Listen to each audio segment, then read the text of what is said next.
I'm pretty sure. I'm pretty sure. I'm okay. Yeah. Thank you. Thank you. I'm sorry.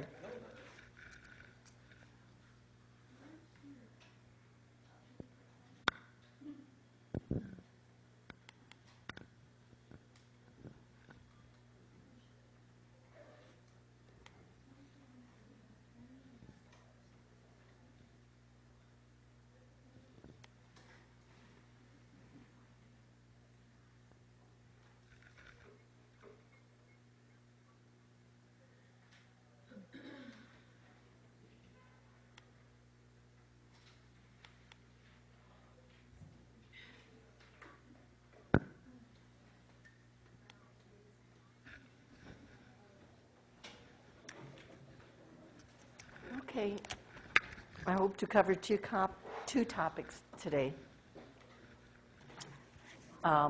Catering and business etiquette and social etiquette. And that's the end. So I hope this is it. And then next week, next Monday, I should be able to do some review with you before your final exam. Okay? So we'll go ahead. When the final is? Yeah. The same time on Monday in the classroom. I will announce it. I will send you an email. Right, correct. Yeah.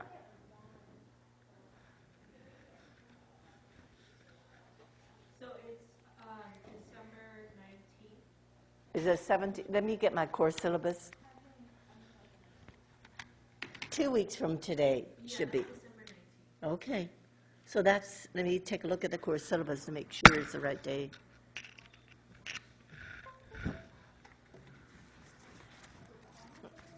I think I have a copy of course syllabus.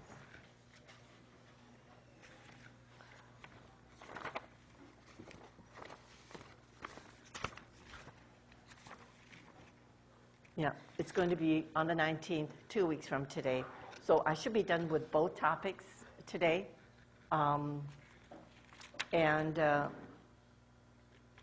Next week, I'm going to give you some review, the type of questions that might be on the test, would be on the test, I think, the general information.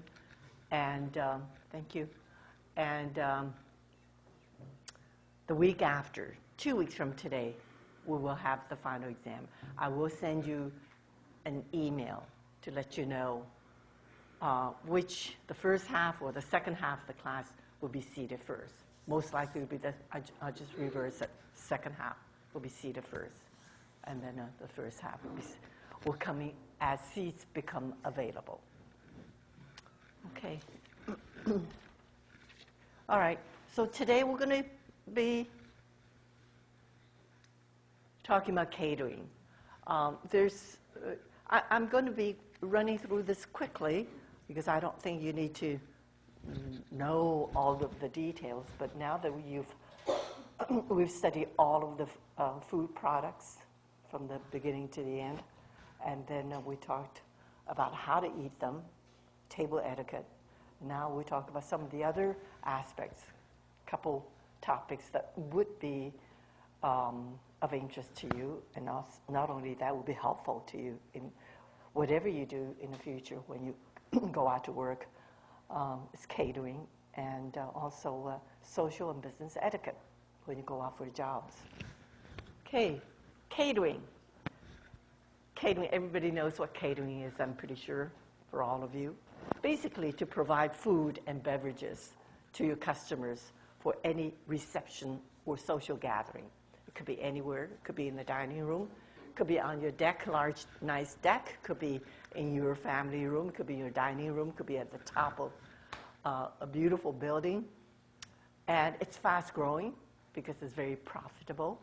You could charge them a lot more than what you charge them for. It's all catered specifically to the clients. And it's high because of its high profit.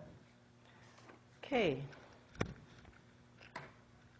Now, there are just several job positions that I thought I should mention to you that might be a little different. You might have heard these terms, but you wouldn't know what they are until I explain it to you. First of all, caterer. The caterer could be on-premise caterer or off-premise caterer. On-premise caterer will be basically having it catered at the banquet hall, at the dining room, such as the Vista room. Normally they serve lunches, but if it's a catering event, they'll put the tables aside and, and they would have a catered event on premise. That means the kitchen's right next door. It's easy to do, rather easy to do. All you have to do is rearrange the tables and you do exactly pretty much what I'm going to be telling you how to do it. So it's easy. Or it could be off-premise catering. And that's one of the fastest growing businesses in the industry. Basically, you could have wherever you want the catering event to be. You know, the bride could decide where she wants it. At the backyard, front yard, the top of the business building where there's beautiful view, anywhere. Or on your deck, anywhere you want. And they will bring everything over. They'll bring equipment over. They may use some of your equipment. Generally speaking, they want their own equipment. They'll bring dishes over. They bring tables over. They bring chairs. I saw one that was just magical. The top of the tallest building in the city. And they wanted to have a catered event for a special event, like a wedding or something like that. And I saw them bringing tables, everything in. It's like starting from scratch, because it used to be just an empty hall with nothing. And they made it into a beautiful catering event. So you could do that. Or in the park, anywhere. One of the best things about this is that they could go out of their way to please the guests, please whoever is paying for it. But as long as you pay for what they demand. So this is why it's a growing business. It's very high profit. In fact, you know, if there's no kitchen, you wonder where on earth are they going to cook, you know? I've seen them actually pitching a tent down on the street. They have to get permit, of course, from the city to be able to cook. They'll do a lot of the cooking on the street, and then they will bring everything up the elevator. It's amazing what they could do. Okay? Now, there are some positions terminology here. Catering manager. When you are called the catering manager, basically, you are responsible for all aspects of the catering business or the catering event, from the beginning to the end. When the guests come in, the event planner, flowers inside and outside, wine, spirits, any place to check in their coats, and maybe I'll close the door. So basically all the aspects, floral designs, where the flowers should be and all that. Catering manager is responsible for every aspect. Whereas the banquet maitre d', sometimes you hear about somebody who's the banquet maitre d' is basically somebody who's responsible for just the dining room functions of that reception. Just the dining room, how the tables are to be set up, what food is going to be served, and how to serve and all that.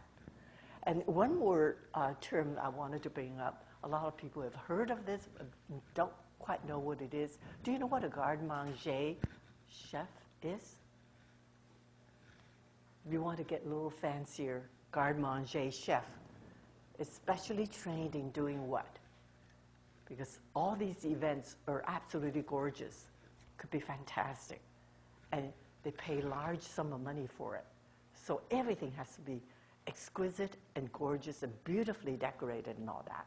Garde-manger chef is somebody who's trained in the art of cold food preparation.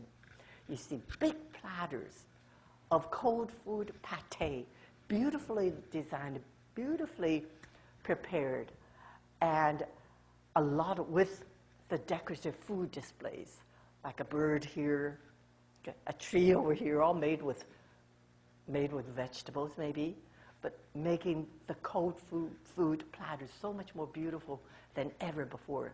As I said, everything is exquisite, and the decorations also. So they also do the ice carving also, a big ice carving here at this table, another one, smaller one here. But everything has to be really decorative food displays, using food. So you could carve a carrot into like a tree trunk. You could carve maybe an onion into chrysanthemum. And you could carve maybe a potato into a floral design. And then they color it also to resemble the real color of the fruit or the design that you're supposed to represent. So they do beautiful work using, generally speaking, using edible food to add to the decoration.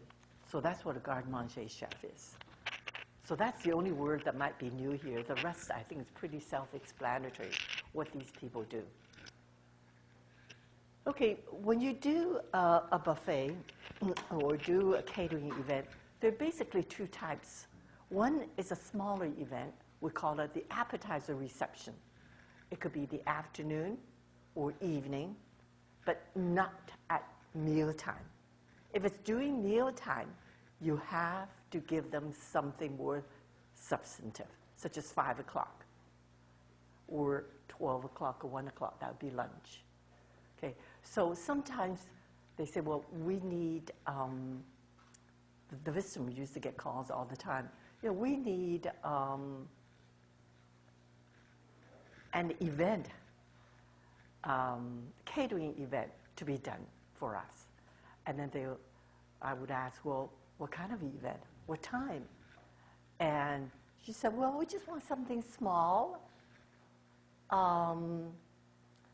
Maybe wine, 2 different kinds of wine, and maybe some cheese and cracker cheese or something sweet, not too much. I said, what time? 5 o'clock? And I said, it's not going to work. That sounds to be like a 3 o'clock. An event like that, a small event, typically wine and cheese, afternoon event would be at 2 o'clock, 3 o'clock, not 2 o'clock, 3 o'clock or 4 o'clock. That's all. Small event, small items. Okay. Afternoon tea or 9 o'clock reception also. It's only to whet the appetite, not for them to eat a large meal. Because if it's at 5 o'clock, 6 o'clock, everybody's hungry. They want to eat a more substantive dinner or lunch. Then you have to give them something more substantive. So I would say, well, it's not quite correct. I think I like to suggest this. Okay, would you like to have it at 3 o'clock? If you want to scale it down to have something very simple and all that, 3 o'clock would be very nice. Okay, for an event, something like that. Okay, so for that particular event, you could have cheese and crackers, small finger food, maybe savory hors d'oeuvres, not a lot, small.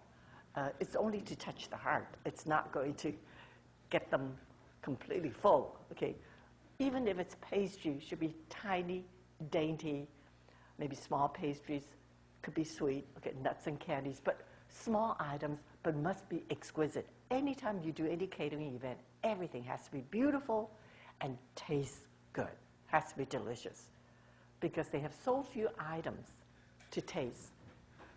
And catering event is an event to showcase the room, the beauty of the room, the beauty of the table, and also the delicious taste, the best taste of these finger food or hors d'oeuvres that you plan.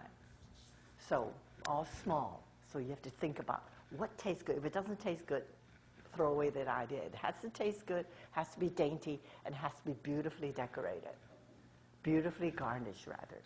Okay. Now, if they want to have something substantive, like dinner or lunch, Then it will be meal buffet, lunch or dinner. Then, again, for any catering event, it has to be high-quality main dishes. You're showcasing your event. It's not an ordinary casserole dish or something with vegetables. It has to be high-quality main dish. Think about attractive main dish. And or you could carve something at the table, roast beef or turkey or something, prime rib, something. But for any buffet or catering event, it's all, generally speaking, a lot of times it's standing event. So they get the food and they probably will be eating standing. Maybe a few chairs around the side for those who get tired and wanted to sit for a minute.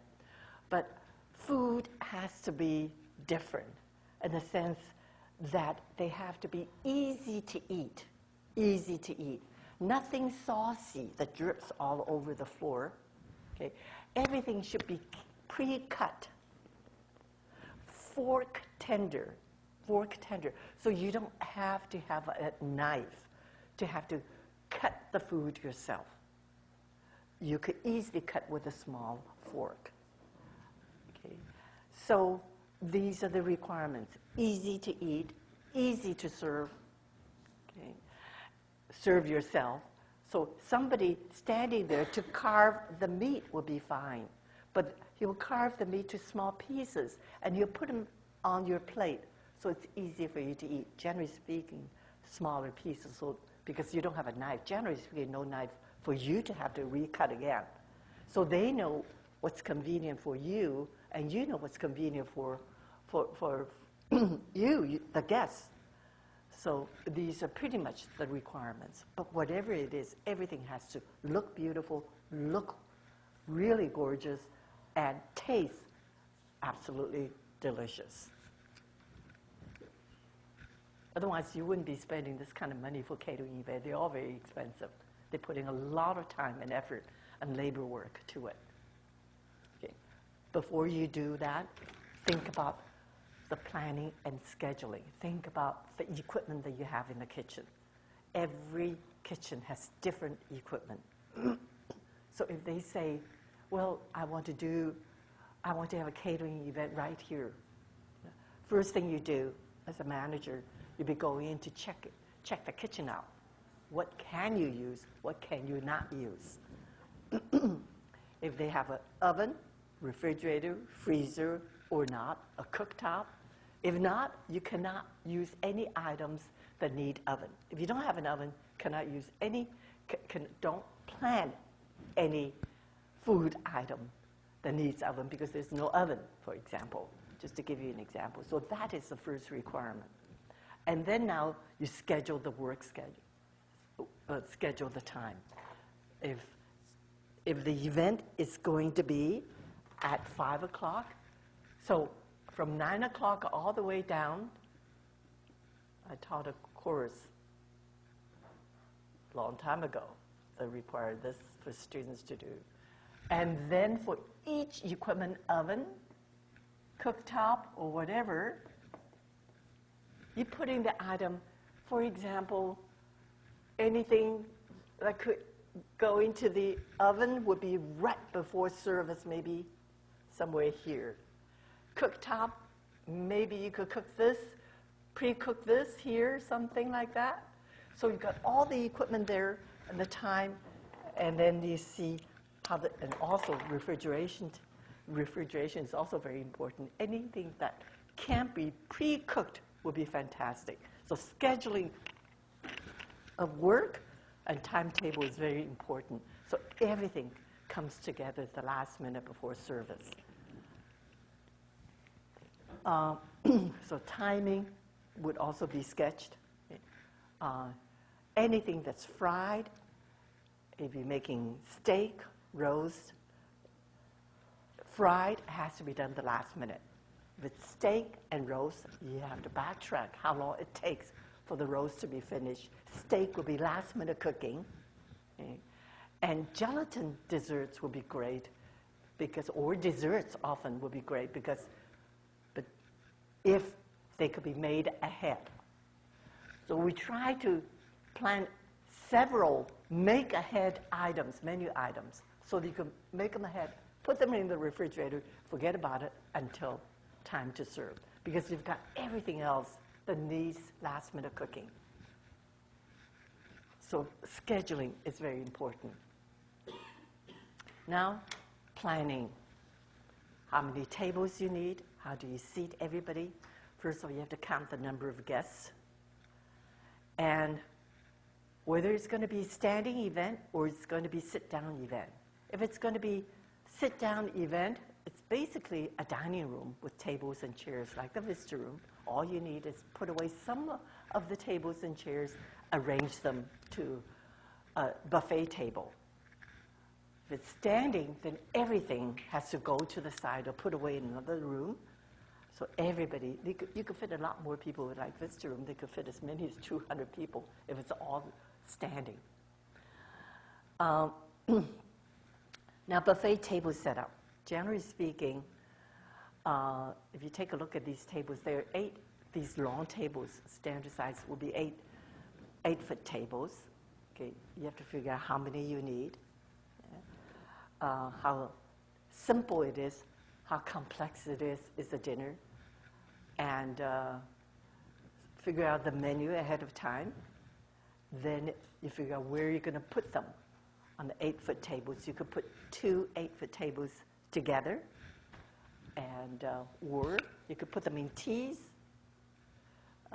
or you could put them in U's, 2, 2, 2, 2, and a U form, and they go this way. And they could go this way and at the back around also. So you could have 2 lines to speed the line of service. Okay. Tablecloth. One thing to remember, as an amateur, it's always something that's very easy to miss. Okay, so you figure out the tables, how many tables you need. Did I mention to you? 8-foot table serves approximately 20 to 30 people. So you've got all that figured out. You're going to have a U shape, for example. That's going to fit. Or you're going to have just a long table, whatever. Now, the tablecloth. Very important. For any catering event, the tablecloth has to go all the way down to the floor. Not touching the floor. The floor is dirty. Not touching the floor, but almost down to the floor, about an inch or so to not more than 2 inches above the floor, because it makes a table of food much more beautiful. All you see is tablecloth and beautiful food and garnishes on the table.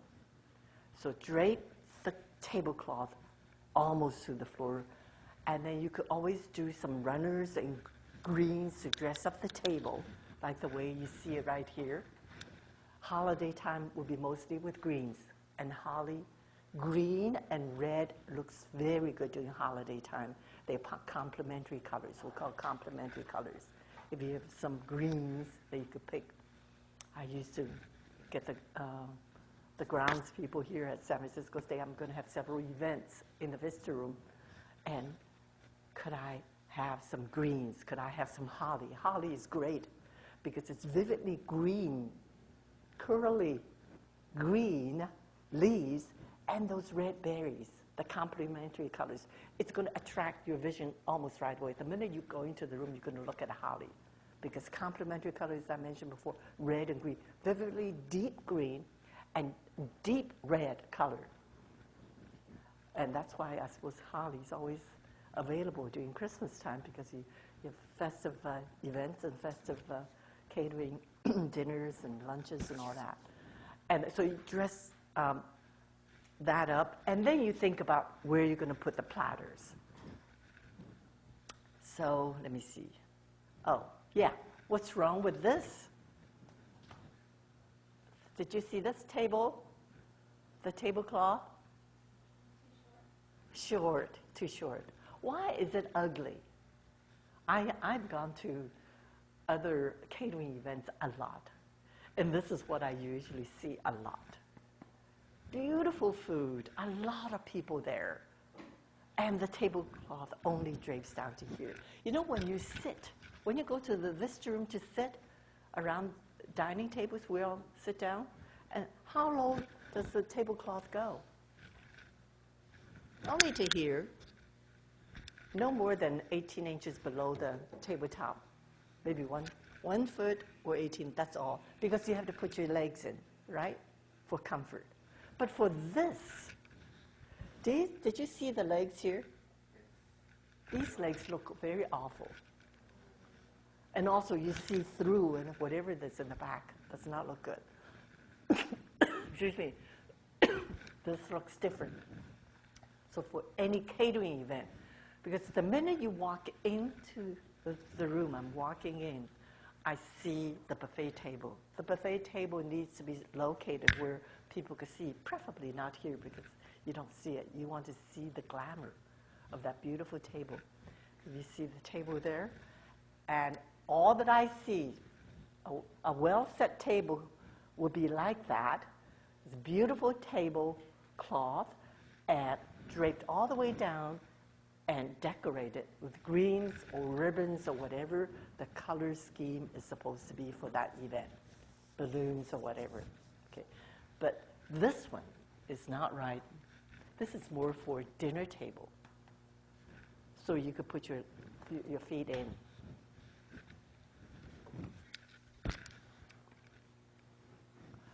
And sometimes we try to put too many things on the buffet table. It looks too cluttered because you have desserts and you have beverages. Now those two items, desserts and beverages, should go to another set of tables or tables. So the main table should be for, of course, the luncheon menu or the dinner menu. And then you have the beverages, coffee and tea, because it takes up too much space away from that beautiful table. And another table probably for dessert. You could put desserts on too if you find space to fit. But definitely for beverages, please put it on the table because otherwise the table just looks like a conglomeration of too many items, too busy, and does not look so good. And also too busy, not enough space, too crowded, not enough space. Because you want to make sure that the traffic flows very easily. And people have to go back to dessert. People have to go back to the same table for dessert, same table for coffee. It's just too much also. So serving drinks, you could get your own coffee at another table.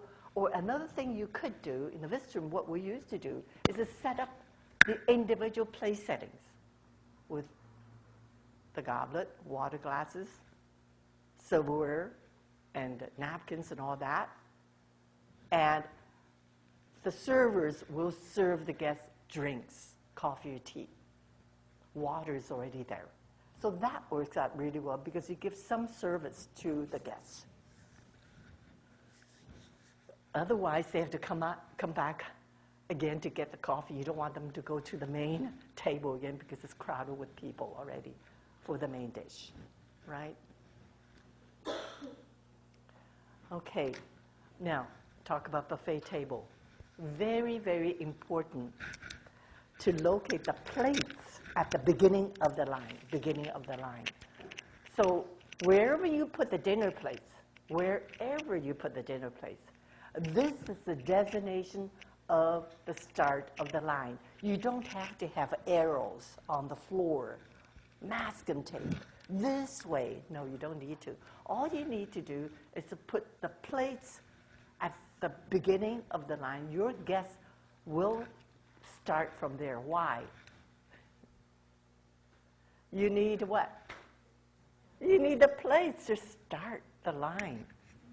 So this is the start of the line. I just wanted to show you. Sometimes you put so many plates there. It is so cluttered already. It's going to be very cluttered. And you put so many plates there, it does not look good. The visitor, I always used to tell them, it's okay if you have 2 stacks, not so high, to here 2 stacks or 3 stacks maximum. Never have all of the plates out there. You can always bring additional plates out there. The table looks so much better with one stack, if you need to, one, and then another one. You don't want two stacked identical in height. It's always more interesting, shorter and taller for any arrangement, right? Or three, but never so much, okay? Then as we know we're going to need more plates. So as we need more plates, we will bring more, students will bring more plates out, clean plates out. So locate the plates at the beginning of the line. Okay. Limit the number, it says limit the number of cups, saucers, wine glasses, all these glasses, limit them. Okay, or put them on a separate table would be helpful. But don't put so much there because it just, space is very valuable. Just, so everything would make sense, but if I tell you not to make it look too heavy on the table. You always could put things, you could always bring them out later. Okay, what's wrong with this one, with this picture? Everything looks beautiful, very nice actually. What's wrong with here? The plates. What's wrong with the plates?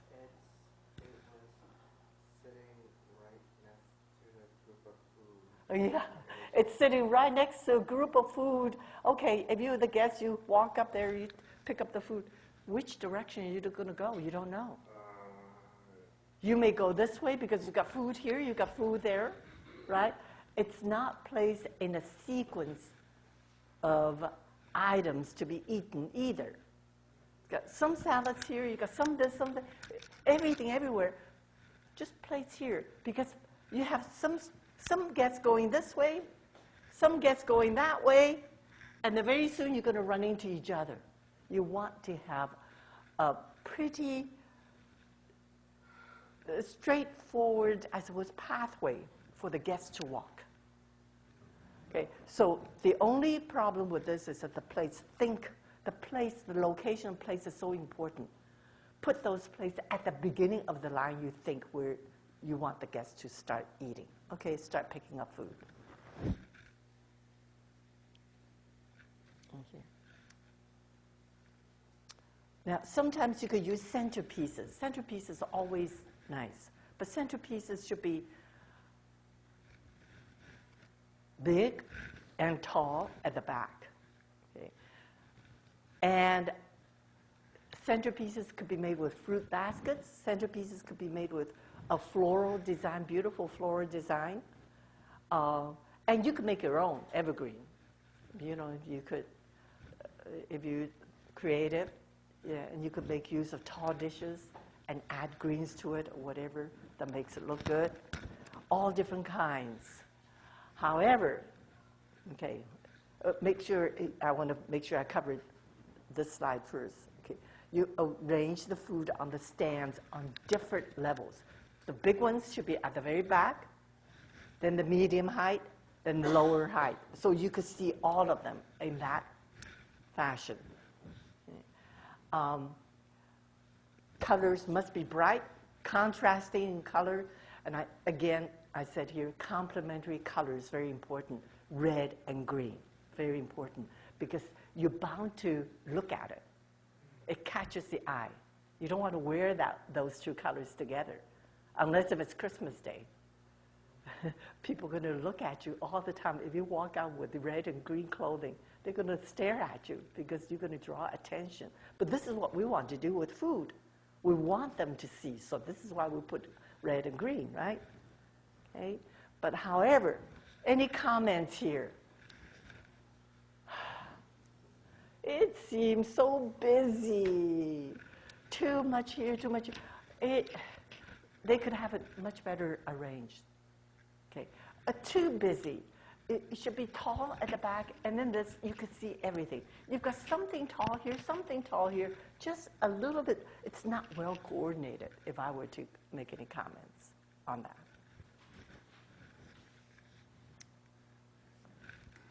Now, actually, these small plates look pretty good, but what I wanted you to see here, remember I said green and red looks so good together.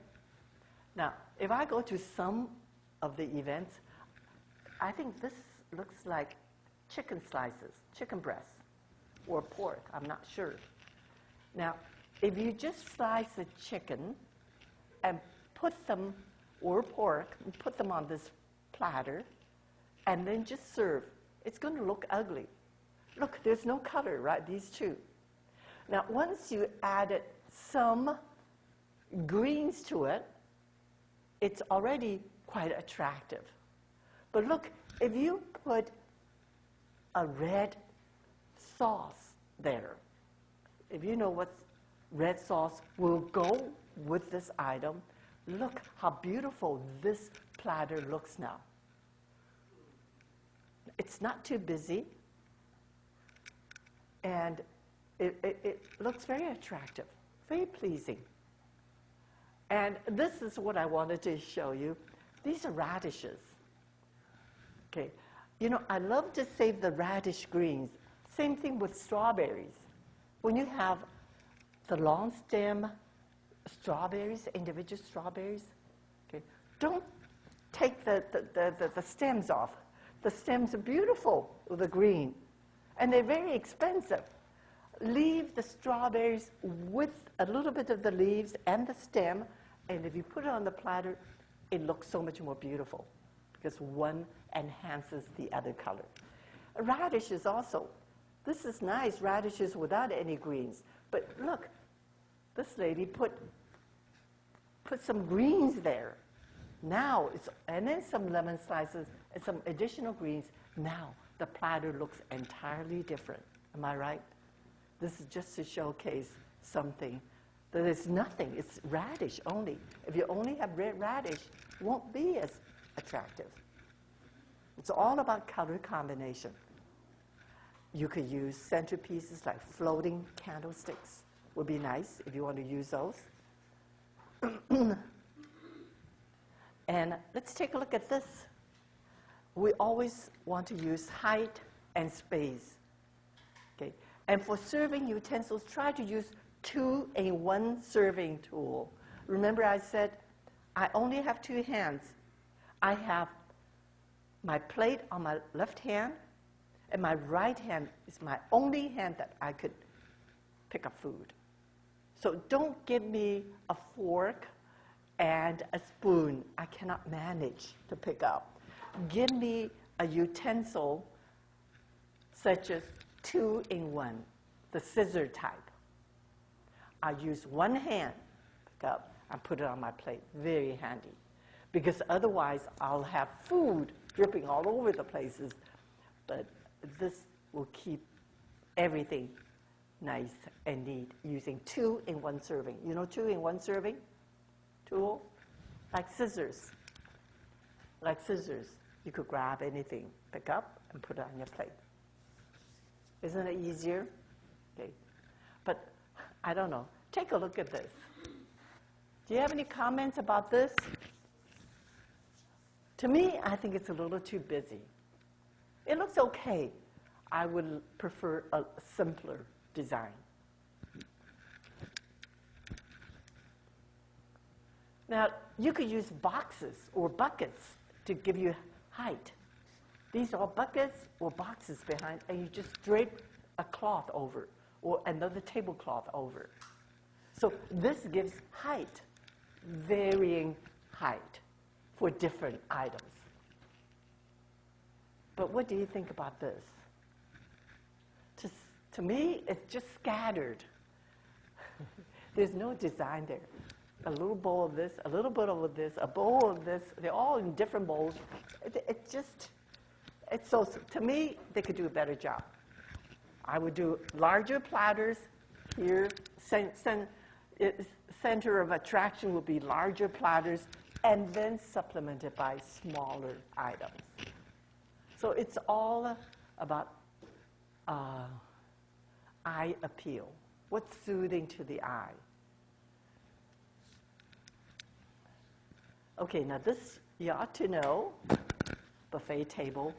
Where do you put the plates? I will ask you these questions for a buffet table. Where do you put the plates? I mentioned that already. Where should the plates go? Yeah? At the beginning of the line, yeah. So you could pick up the plate and then start. Beginning of the line. If you put it at the end, you'd be searching all over, and everybody's running. Always at the beginning of the line. You need the plate to start the line. Okay. What size? Depends on the event. If it's dinner, you need dinner plates. But if it's standing, don't give them dinner plates for standing. Give them medium size or smaller size. They have to go back for more food because standing, you cannot carry a heavy plate, especially if you pile up a lot of food. So everything has to make sense. A medium-sized plate will be okay. Okay, small size will be cheese and wine. Okay, you're having wine and you just have cheese, or you don't. As long as you have a saucer, you could put cheese and hors d'oeuvres on the saucer. So think before you decide what size plate you use. If it's a big event, dinner event, luncheon plate for luncheon event, dinner plate for dinner event, and then 3 o'clock or 8 o'clock, smaller dishes. Oh, by the way, last time I showed you a large napkin, dinner napkin, and I showed you a medium-sized luncheon napkin. I forgot, I brought it with me. I forgot to show you the cocktail napkin, small napkins. The cocktail napkins are only this size, and that's what you use for 3 o'clock, like wine event with some small hors d'oeuvres. You don't want a big napkin. Every once in a while, I've seen students or sometimes just friends having events. Oh, I wish I could just undo this. It's terrible for me to go to events and try to be critical, but I keep it to myself. But if it's my student, I tell the student, do you have this? Oh, yeah, you do? Why don't we change it to that? You know, oh, doesn't it look better? Yeah. Okay, so napkins, think everything has to be logical. Silverware, I'm bound to ask you this. Where will we put silverware? I got the plate. I'm carrying the plate in my left hand. I'm helping myself with the food as I walk along. I don't need my silverware, do I? No, because they are serving utensils all along. So where should silverware be placed? At the end of the line, absolutely. I've seen so many mistakes, silverware put at the beginning of the line. You don't know what to do. You already have a plate full of food, and you still have to worry about silverware dropping out of your hand because it's too heavy as you walk along, and you try to put it back because silverware should not be at the beginning, should be at the end, okay, for convenience. So at the end of the line, I've got all my food, then I pick up my silverware, fork, and knife if I need it. Try not to have knife if you don't need it. If it's a standing event, no knives, only fork, but still pick it up at the end. And what else? Napkins. Where should napkins go? The beginning of the line or at the end of the line? End of the line. So much more convenient. Okay?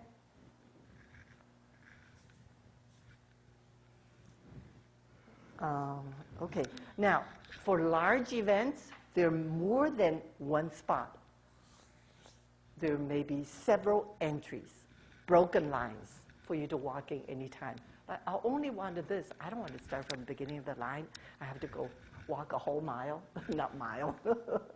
You know what I'm saying? So if they break up into several, so you could put sometimes so much more convenient for big buffet events. Okay. Now, if it's hot food, you should have chafing dishes to keep food hot. Once it becomes lukewarm or once it becomes too cold, the taste of hot food changes. It's no longer palatable. It's no longer delicious. So use chafing dishes with sterno lamps to keep the main entree heated. Okay. I think I left a word here. In front of each sterno, each chafing dish, you need to have a small saucer or small plate in front for serving utensil. For each serving, let's see, place small saucers in front of each serving dish or chafing dish to keep the table clean. Yeah. But what I forgot to say is that put it on the saucer. Okay. Put the silverware that you use, the serving utensil or whatever spoon you decide to put there for the guests, make sure it's on a saucer so that you dish the food and put it back here. All right? And sometimes you could have one in front of the chafing dish. You could have another one at the back of the chafing dish for convenience. Whatever it is, the more you do to make it more convenient for the guests, the happier they are. And also, the less congested it gets. So with this picture, it's basically arrangement of food. If it's very simple lunch, it's only lasagna and salad and bread. That's all it is. So basically, get started with salads or appetizers. Salads, it looks like it's salad. And then they move on to, so it's only one plate. They put salad on the side and lasagna on the other side, which is okay. Okay. Dessert could be elsewhere. At another table would be like that. So you could put these items in sequence of the course. Which one goes first? And that looks very nice, plain and simple, and you could easily see it. Now, location of the buffet table. Where should we put it? Where should we put a buffet table? Let me see what time it is. If I have time, I'm going to sketch it for you.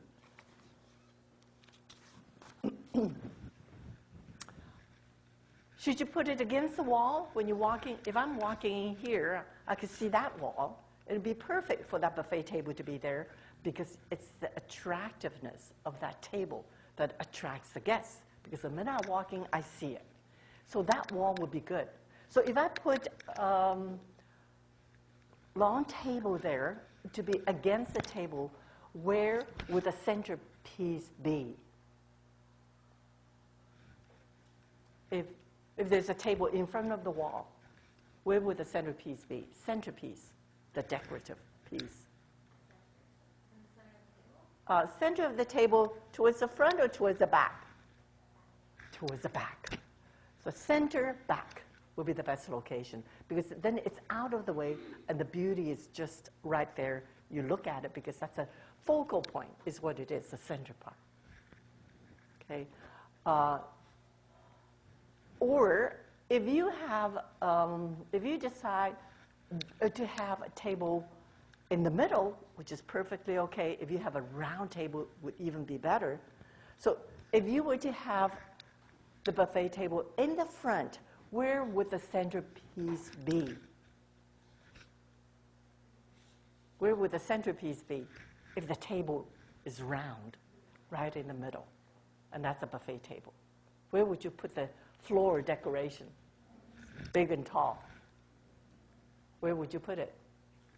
Center, right in the center, because you're going to walk around. You want everybody to see that centerpiece. Put it in the middle. Okay, now, let me see.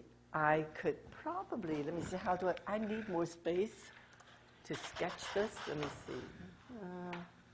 No, I cannot do it, so let me just use that. Very limited space. I'll do a small one.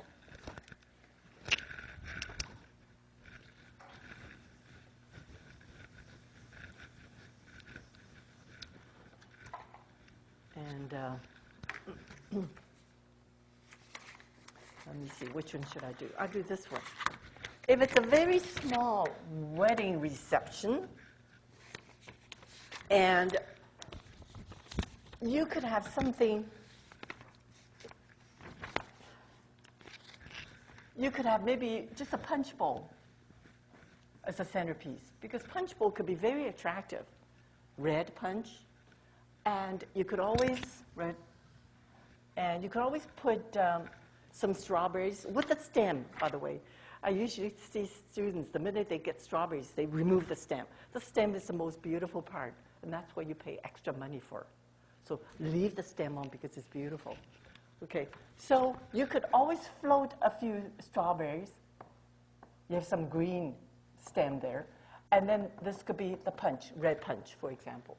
Now that could be actually part of the table, because that's already could be the centerpiece if you want. And of course, you put it on the plate underliner, and you decorate with branches of maybe holly or something like that. For something very simple, it's church wedding. They come out, you just want to give them punch, and then, so they'll get the punch first. When they get the punch, you will have some dishes here, some punch cups and saucers, and punch cups and saucer lined up here. So you know this is where, if you have it the same, if you have larger groups, then you have same thing here. Punch cups and saucer here. And then the saucer here. And you start on either line. Half of the guests could be coming this way, the other half could be coming here, because that's the start of the line. You get the punch first, and you have the saucer, the dish to come with it. And now, next to it, normally, of course, it would be, napkin could be here, whatever, but maybe you have 2 platters of sandwiches. Those sandwiches should have the crumbs removed, cut off. Should be very dainty, exquisite, and very tasty sandwiches. So you have sandwiches here, and then maybe, I'm talking about a very simple design, and then maybe some cookies here, platter of cookies here. And then maybe you could have mince and nuts, and that's all you need. Okay. Now, because it's a small table, round table, it's probably just as easy, and you have no silverware. You probably only need to put small napkins here, along with here would be fine, because it looks good this way, without having interruption. Or you could have it here, but just don't scatter them all over. There should be a nice pattern, is what I'm saying. So when you design, whatever you do, think in terms of what would look good. Sketch it on a piece of paper, and then you do. Because it's not, and this is it for something very simple. They come out of the church service, and then they go to another room to socialize. Okay, so this acts as the punch bowl acts as a floral arrangement, because it is beautiful. Punch is red, and the strawberry stems, and then you have some holly as green. Now, how about a table? Let me see. A table that you have to think about. Let me see. I'll put the table here.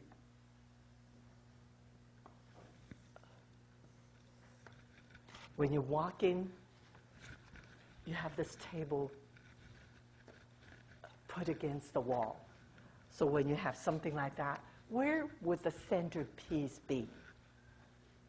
Where do you want to put the centerpiece? You're looking here. People are coming in here.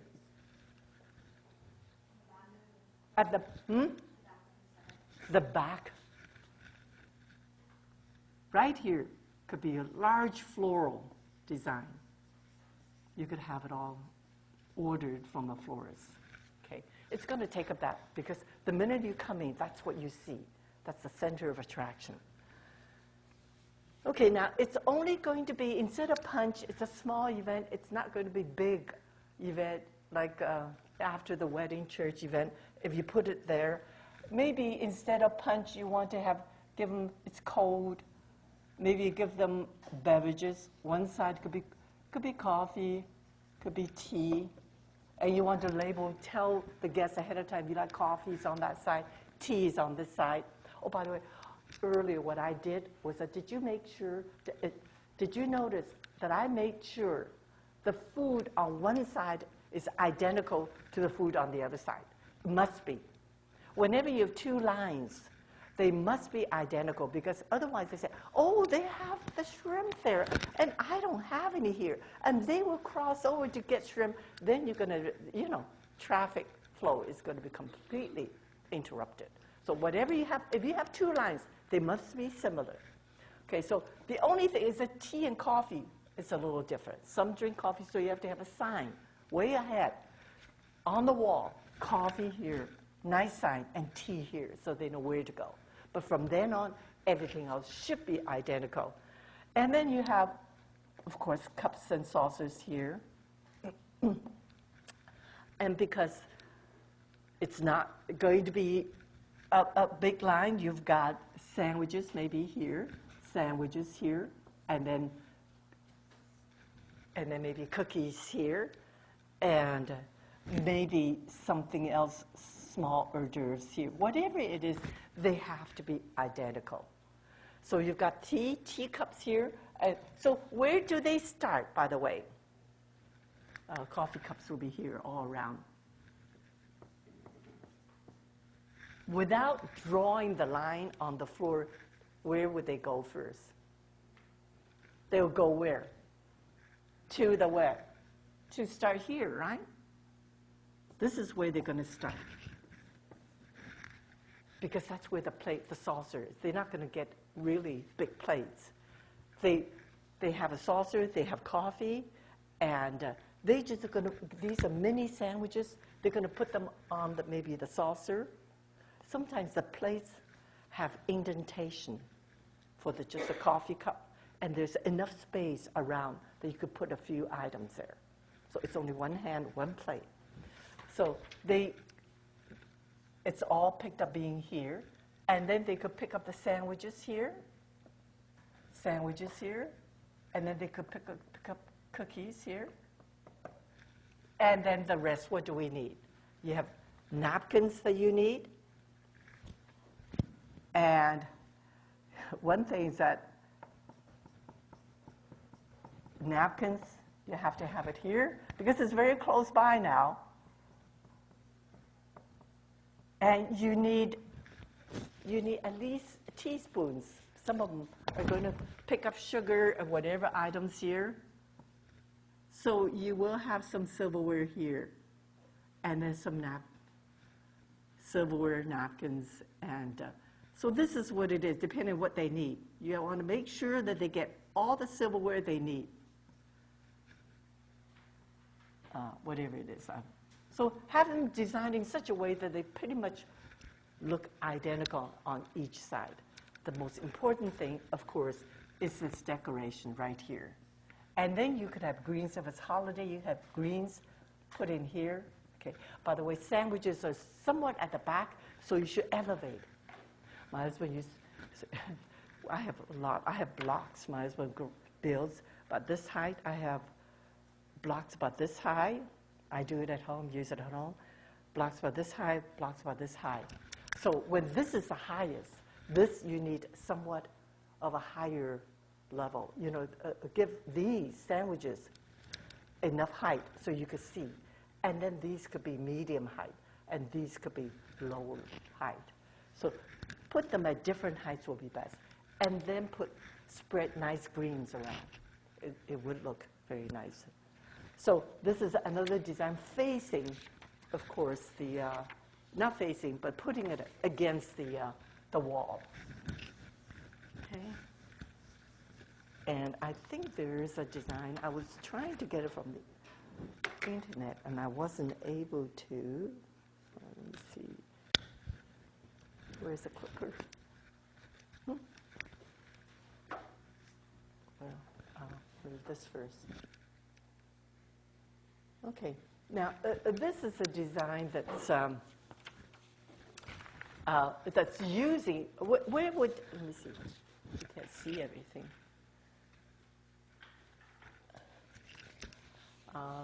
This is the one I got from the internet.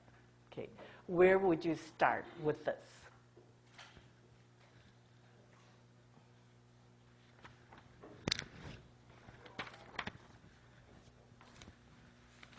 Can you figure out? Top right, because that's where what? That's where the plates are stacked. It says plates there. And then you will walk down, okay? And they have different items. It says hot food. They have cold food here and salad. They reverse it, okay, which is okay. If it's one plate, you still put, as long as you put them on different parts of the plate, it still would work, okay? And then they have what? Bread items and butter. And last of all, they have silverware lined up and napkins. Okay, and beverages also on the one side. So they're using the entire perimeter of the table. It's for a whole meal. Okay, you could go all the way around. Okay, there's a dish in the middle also. At the very end, okay, would be beverages, which is a little clumsy because you already have a plate. And now you have to have another plate. So somebody needs to be sitting there, that's what I would suggest, to serve a beverage. Would you like coffee or tea or whatever? And then that would be the end of the line. She already has a plate, or he already has a plate. Now you pick up the beverage. Okay. So it would be more clumsy, but it would work. But these are all different different designs. Okay, now table appearance and presentation, we already talked about that. Again, color combination. Sometimes if it's too heavily decorated with flowers, again, it could look too busy. Flowers, to me, should only supplement the main dishes that are there. Okay. This is, I thought, is interesting. It's an afternoon tea, and I think it's pretty well done. They have different heights. You can see everything, different colors, afternoon tea candies and confettis and all that. And I'm sure coffee is another place. It looks like it's for children's event also, which is cute. Okay, this is actually the visitor room. Somebody was decorating. We had somebody who was a professor who decorated the room for a special event. So the big arrangement is right there, and we have see, this arrangement is good in the sense that they don't have to carry, they don't have to pick up everything. The table's already preset for them. All they have to do is get up and go to the right side of the visitor room to pick up the food there. So this is all set up for them. And then they go over there. This is to show you how they're starting to set up. The hot food is on this side, and this will be the cold food. They're beginning to, one student standing there getting the food, watching the food being brought in. This one is, this is more complete. They pretty much finished this, and the hot food needs to be brought in. And this is the finished look of that side, all cold food on that side. As you can see, the center of attractions right there because it's the highest level and lower level around it. And then they come here, they pick up the hot food. So you see you have utensils here, placed on small plates, and they pick up the hot food here. And this is a dessert on a different table, a dessert table. And beverage, wine on a different table, wine service on a different table. This, of course, is very elaborate, very dramatic, and very beautiful that you see at special events at very, very expensive hotels, Ritz-Carlton, all that. They charge a lot for buffet as elaborate as that. Okay, so this is the end of catering. And the other topic that we have for today is Okay.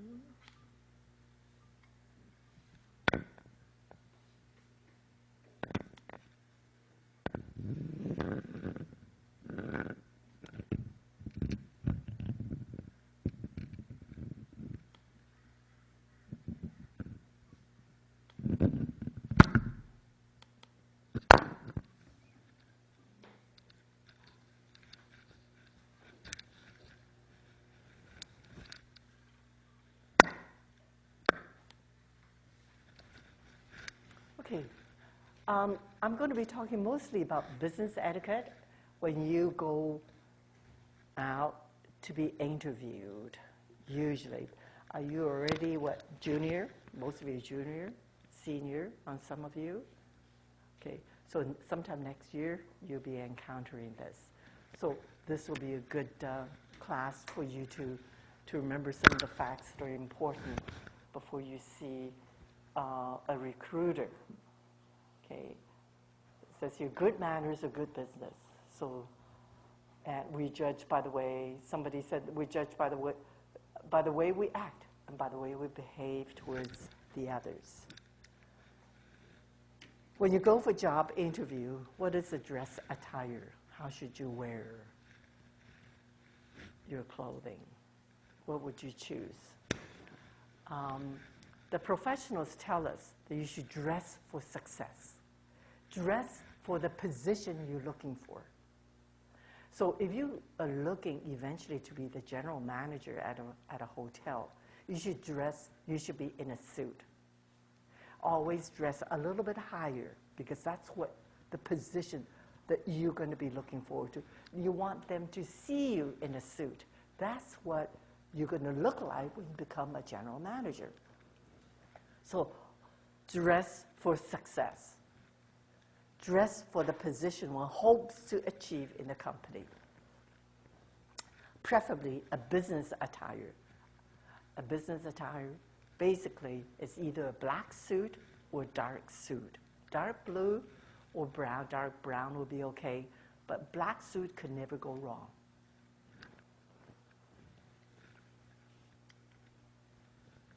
Prerequisites. Before you do any interviews, always do some research about the company, wherever you're going to do, wherever you're going to work. How many of you are HTM students? So you would be doing some research on the hotel. Okay. How many of you are dietetic students? Okay. Then you'll be looking at maybe some of the hospitals you want to interview. Look on the internet to see what they do.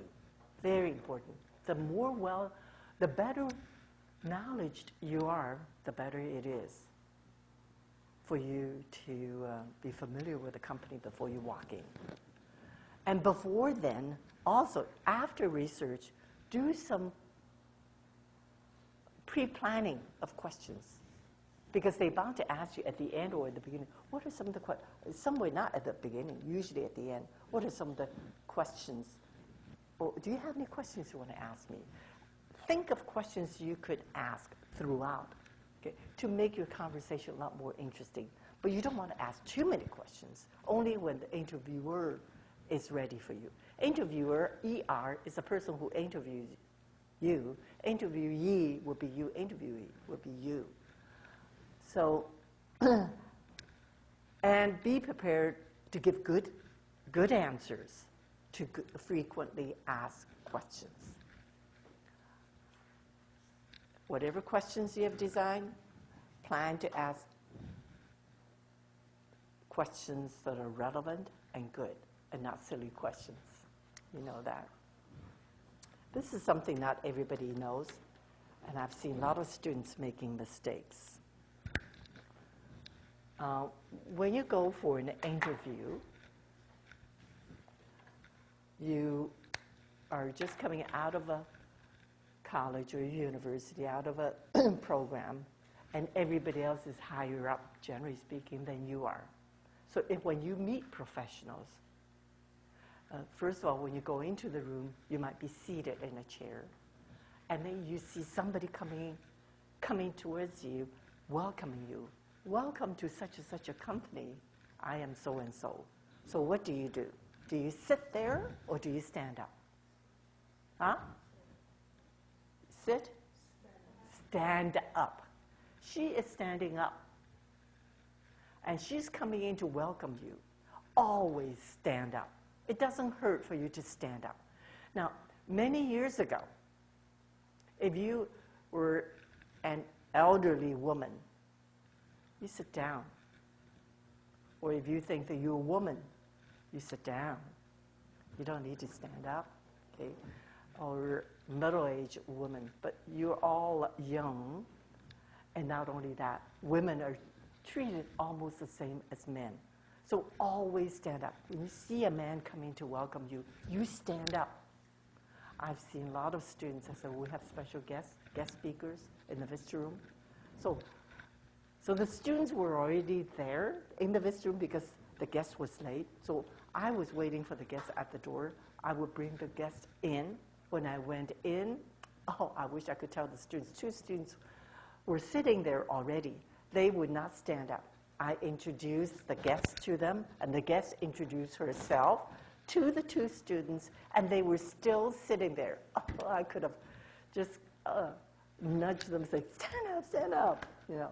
So always stand up when introductions are being made while shaking hands.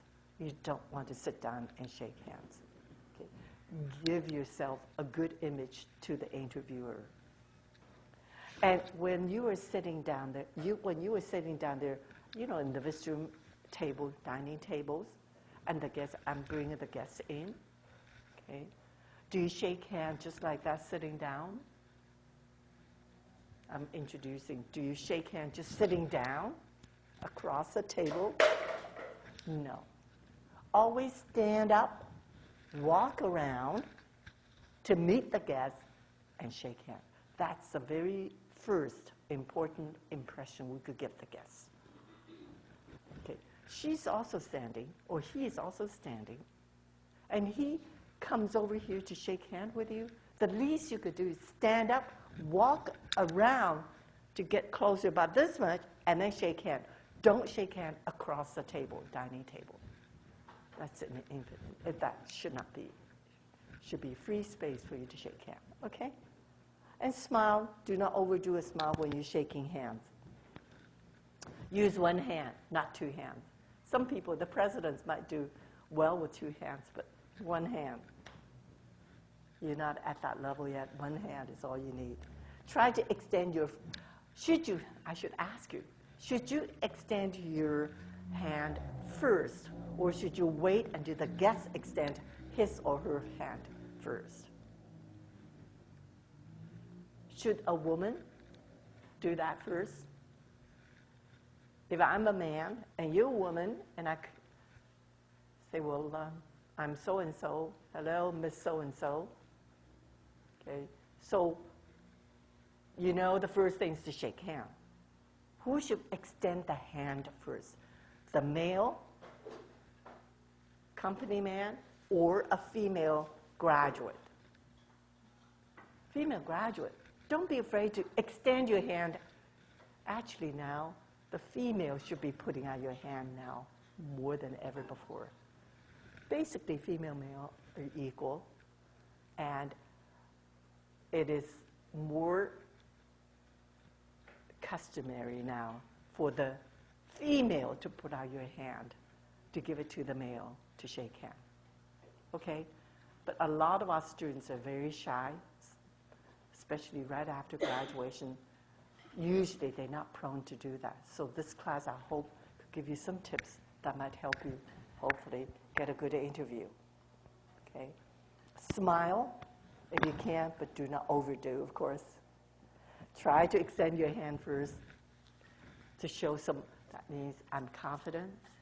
To show some confidence and some authority. Okay? So what you would do is that if a man is coming, I knew that he was going to meet me, what I would do is put out my right hand, my right foot to get a little closer to the person, and I start shaking hands and introduce yourself right away. I'm Janet Sim. I'm a faculty member at San Francisco State University. Introduce yourself right away. That shows confidence. right? So a lot of this takes practice before you even go. I hope you take, a lot of students that take this set of notes with you when you go for interview. There are a lot of good points, okay? So now your shake hand, how's your handshake? A lot of graduating seniors have very limp shake hand. You hardly know that you're shaking somebody's hand. So don't be afraid to give a firm one, but not a very strong one. Don't give a strong shake hand because you're not that confident, but a firm one, that you were there, but you're not the type of person that has a limp shake hand. We don't even know whether you're shaking hand or not, right? Okay, so what it is should be a firm shake hand. Okay, not limp, not very strong. All right? Personal image. They say the face has it. I know you're very nervous when you go for an interview. So usually you just be sitting there staring at him or her and not knowing what to do. Okay. No, the best thing is for you to be naturally you. Relax. Think of pleasant things. This is going to go well. Relax first. And then you could express your feelings while you're talking to a person. You try to put in feelings during the interview session. First of all, eye contact. Some people cannot have eye contact. A lot of Asians cannot show eye contact because you know why? Asians, traditionally in olden days, they'll glance around, look everywhere else, but not the face of the person. Now that takes time to practice. I have a niece who, after she came to this country, could never give us good eye contact. So my daughter said, "Oh, come on, give me good eye contact." So that takes practice.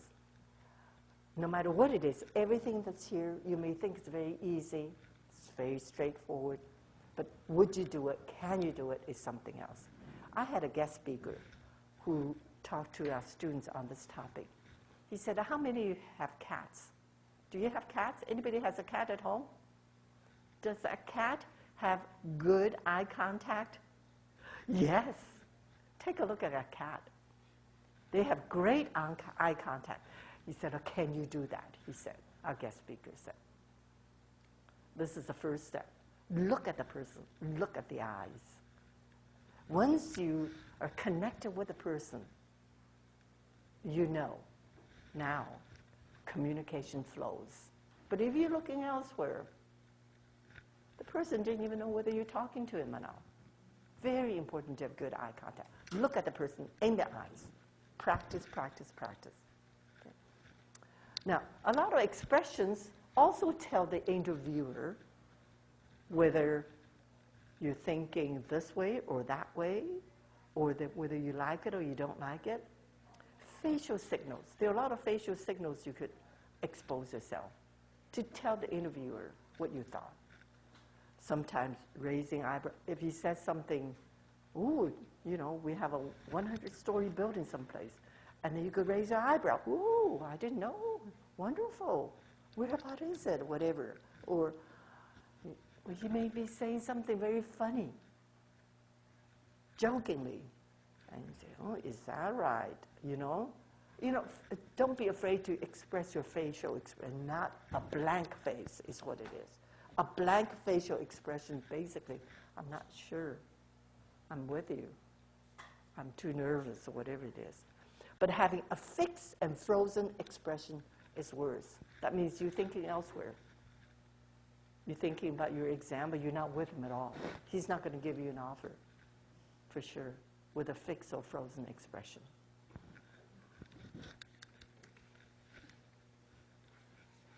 When you visit another person's executive office, be very sure you arrive on time. So we always ask the interviewee or the student to plan to be there 10 minutes early. 10 minutes early doesn't mean that you're going to be in the office 10 minutes early. You may be 10 minutes early downstairs. Walk around, window shop a little bit, look around, walk around. You don't want to go in too early because the person's not ready for you yet. Then about 2 or 3 minutes beforehand, you could start walking up the stairs, or you could get in the elevator, whatever. By the time you get there, exactly at 9 o'clock, my appointment. So plan to be there, even if you're there early, 10 minutes early. Use your time doing anything else. Okay. When you walk into the office, present your business card. Students should have business cards too. A lot of our senior students already have business cards. You could have a business card. It's easy for the person to remember your name, your location, your phone number. A lot of our HTM students have business cards, so they know how to contact you. So the first thing you do when you see the receptionist, to introduce yourself. I'm so-and-so, I'm Janet Sim, I'm so-and-so, I'm senior student in the HTM program at San Francisco State University, and I would present. Then you present your business card to the receptionist. You'd be surprised. The receptionist can be very, very important person. You may think that she's only a receptionist, but she may have very, very good connections with the boss inside because she knows everything, could be. And she's an interview. She's already had so many people coming through her. She could already tell who's sharp, who's not, who would do well for this job and all that, okay? So present your business card to the receptionist. Now you have another business card to somebody else. Keep them. The first one could be to the receptionist, so she could address you. Otherwise, she may forget your name and all that. Do not never chew gum, never eat in the office, in somebody else's office. And when approached by a business person, when you go in, you're approached by, let me just make sure everything's okay. When you're approached by a business person, always stand up and greet him or greet her, and again, shake your hands, your right hand. Step forward, shake hand with the person. And do not sit down. Do not sit down, or you don't want to be the first one to sit down, is what it is. If everybody else sits down, if your interviewer sits down, of course, she would tell you, please be seated. Normally, that's the way it is. But otherwise, you don't sit down until you gesture to do that. Okay.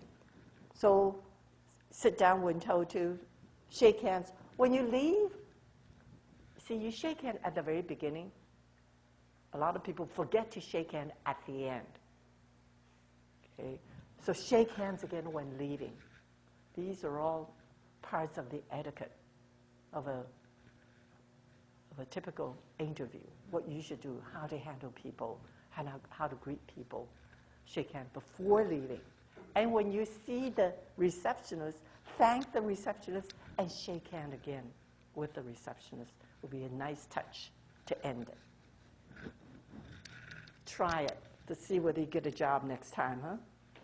No, got more yet to tell you. You have to know some of the possible interview questions. All of these companies have a variety of different questions to ask you, but there are common questions that they usually ask you. And what are these? And once you know the common questions, can you prepare yourself? Sure, you can prepare yourself. Okay. The first common question will be, tell me, Janet, tell me about yourself. Wow, how do I begin? What do I say?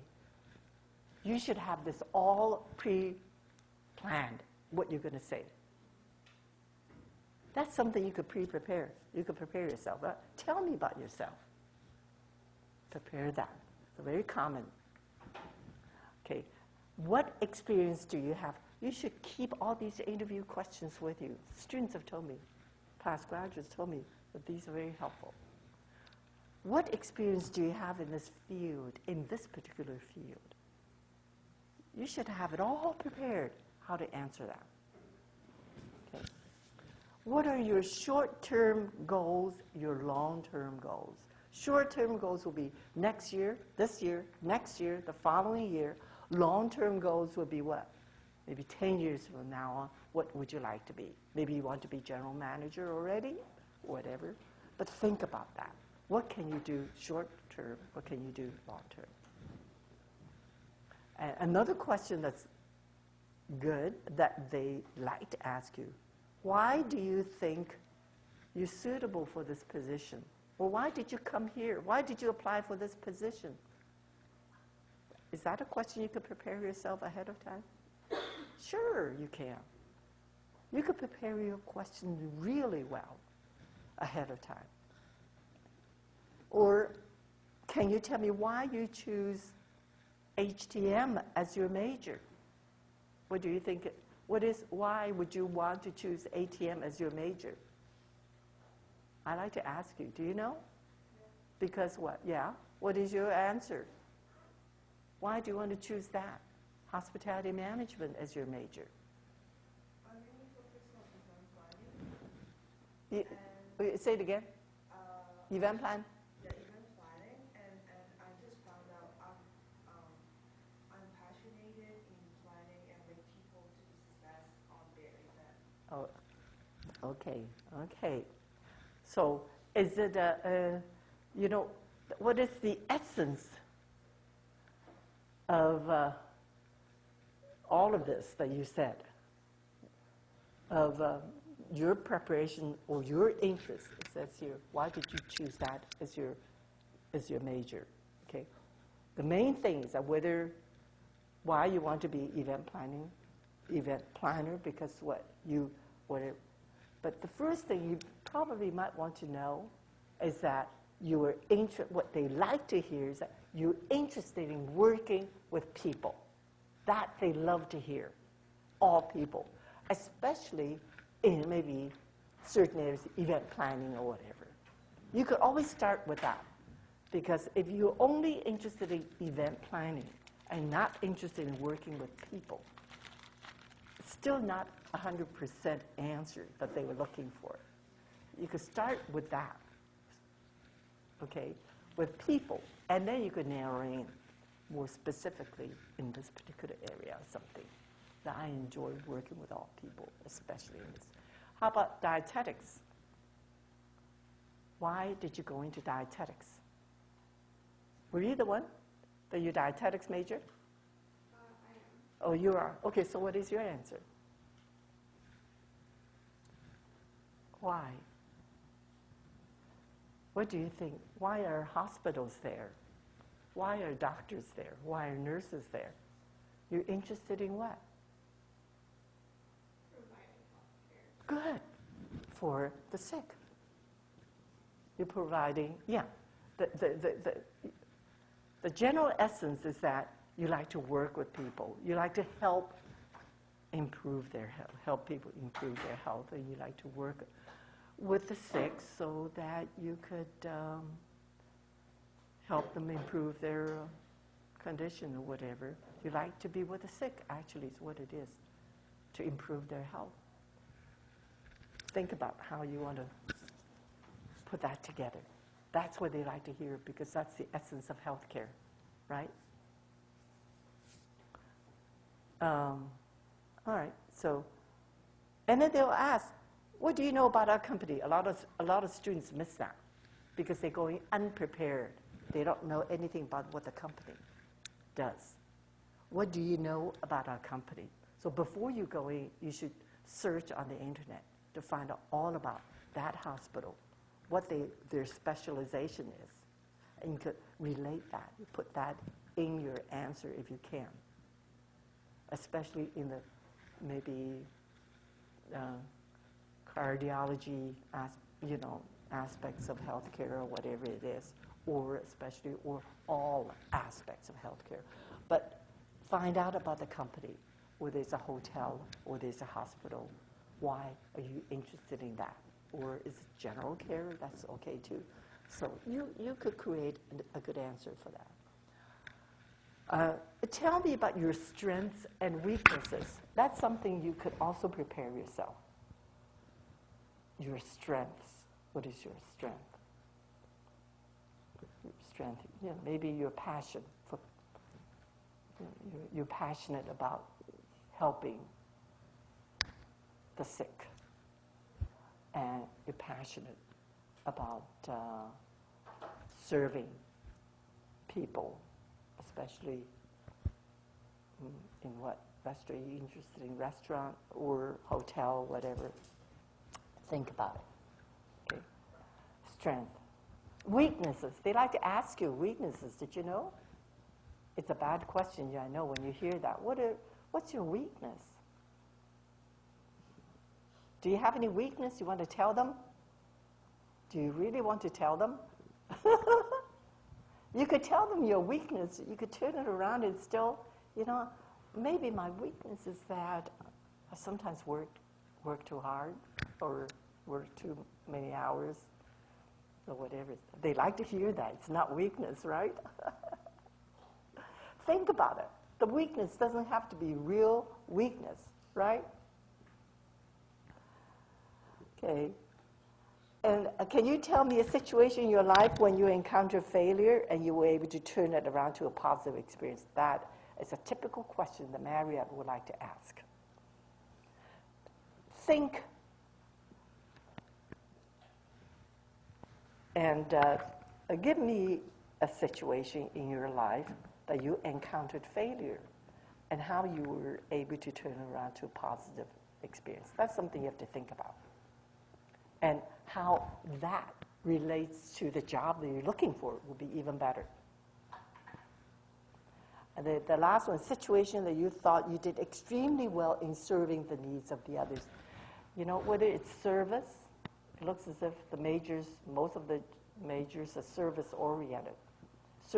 Service to the sick or service to the general clientele. Okay. Did you do extremely well in serving the needs of the others? Yeah, that's what they like. And these are all situational and behavioral questions. So what it is that they told me, the Marriott interviewer told me, that a lot of students think that when they come for an interview, they're going to answer questions. I am going to ask them a lot of questions. They are wrong. When I ask them to come in for an interview, I actually am looking for them to speak to me. I am going to ask some questions that would arouse them or interest them to react to me. Basically, I want to hear from your students. I don't want to give them information. Whatever information I'm going to give them, they probably could already find it in the internet. You already know. You read about it. They want to hear from you. So this is a tricky part. A lot of our students are not quite prepared for it. Okay. Marriott, what they call the STAR model. Tell me about one or two incidents when you encountered failure and then you turned into success. Talk about actions. And then she would follow up or he will follow up. Okay, tell me more about that. Tell me, what did you do then? Why did you do that? And she'll follow up. She wanted you to start, and she's going to encourage you to continue to talk. Okay. So what did you gain from this particular incident? Talk about your skills. Okay. How did you resolve this? So you talked to this person, you talked to that person, you went to somebody else for information, and you were able to gather information to resolve this. And you went back, whatever it is, and everything got cleared. And that's what they like to hear. And so at the end, remember to thank the interviewer at the end. Okay. Poor listening skills, interruption, don't do side conversation. Looking what? These are very self-explanatory. Looking at the watch frequently. Impatient, looking impatiently. You don't want to disagree with the interviewer.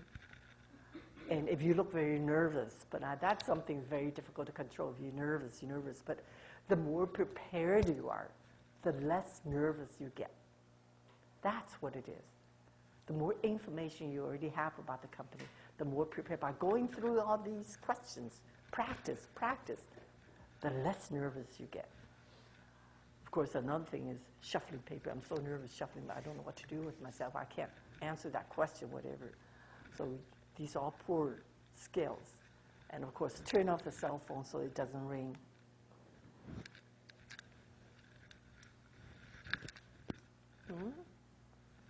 Let me see. I thought, here's another part. What happened to it? How come it doesn't go? Let me see. Yeah, what happened?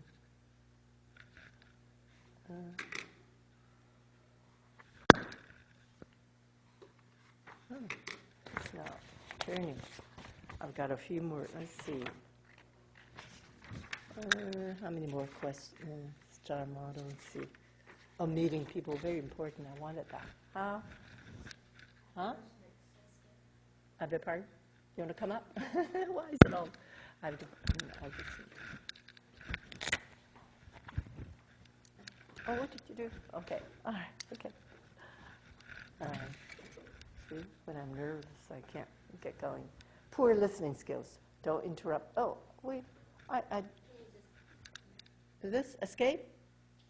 No, you just put the arrow. Yeah, I did though. Let me see. There. Oh, comment. I already did that. Let me see. Okay, now it's working. Okay, meeting people in group. This is very important also. They're bound to, after they interview you, and especially if they think you're a good candidate, they're bound to have you meet other people in a group or at an event because they want you to meet the other staff members. So think about, you have to do homework again. Think about what are some of the intelligent questions you could ask. Do you have any questions to ask me after your interview? They'll ask you, no. What did you think about this person's interview with you? Or ask you. Think, do homework. Think what else you could say. So at the function, usually they have something to drink or maybe even a lunch with you to meet with the other staff members. So again, do the same thing. Good eye contact when you talk to somebody. Firm handshake. Okay. Smile. Okay. And talk about what you normally do. I'm sure a lot of our students have worked. What do you do in those jobs? They'll ask you. Your work experience is very important. So you have to do it, state your job, your part-time job, clearly and succinctly. Even if you are a wait staff, does not matter. Okay, it's work that's good. Experience is good. So when you go, the next one is difficult. A lot of our graduates don't do that. You stand in one corner, you answer questions when they come to you. Okay, for the professionals, or what they would teach you to do, and a topic on this topic is that for you to circulate. The best thing is for you to go around to meet everybody else. And our graduates usually have a hard time doing that.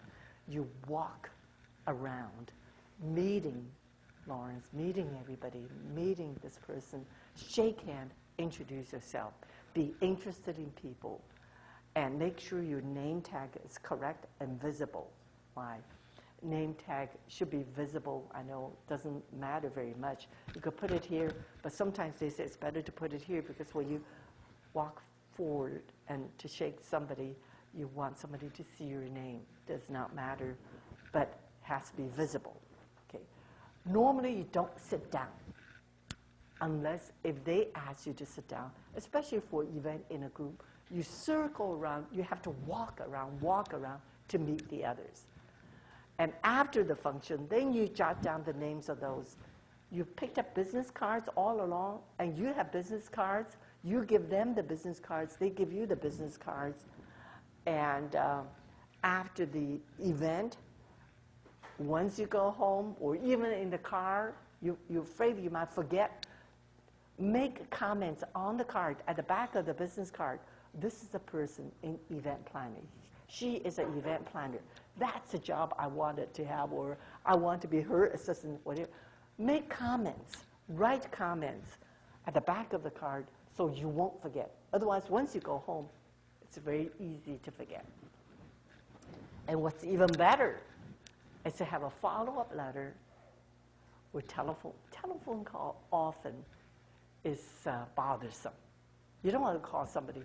Sometimes you can. If it's specific question that they asked you, they wanted you to respond, then it's different. Otherwise, just a letter, a card would be very nice. Thank you very much for the interview I had with you, such and such a day. And then say something about yourself, how interested you are, you're very interested in the position. It makes a big difference. Or even an email, one-way direction. They remember that you send them an email, that you're interested in the job, especially the follow-up letter. Otherwise, you're just one of 5 who came to see them. But if you're the one who did this, they'll remember. Okay. Rockefeller said, I will pay more for the ability of somebody to deal with people more than the ability of anything else under the sun. So if you can work with people, if you can relate yourself with people, this is what they're looking for. But how do you exhibit yourself is very difficult, especially being new graduate. How do you do it? How do we do it? Okay, so practice, practice, practice. So when I say that, eye contact, you could practice that. Oh, shaking hands. Okay. I have 10 minutes. Why don't you stand up, look for a partner, shake hand, introduce yourself, and have eye contact to see whether you could do it now. Would you stand up? Find a partner. Practice what we just talked about.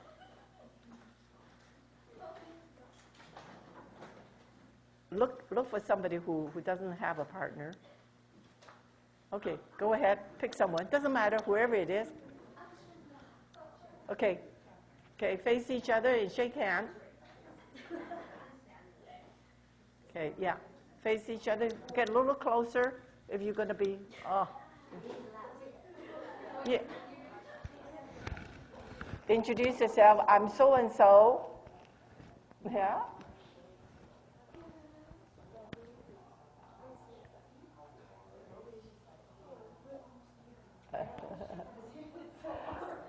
Okay, you could practice that. I know you seem to be very shy. You could practice that in your own room first to be confident about yourself. And I just noticed that some of you shook hands in front of the chair. If there are no obstacles for a professional to shake hands with you, try to walk around until you're just next to the person. Then shake hands. Okay? All right.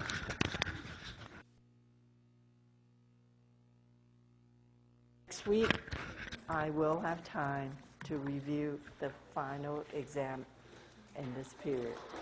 Okay, next week I will do the review. And I will send you an email about which group will be coming in during the first half of the class and which ones will be waiting at the door. Okay? Thank you.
Say it again.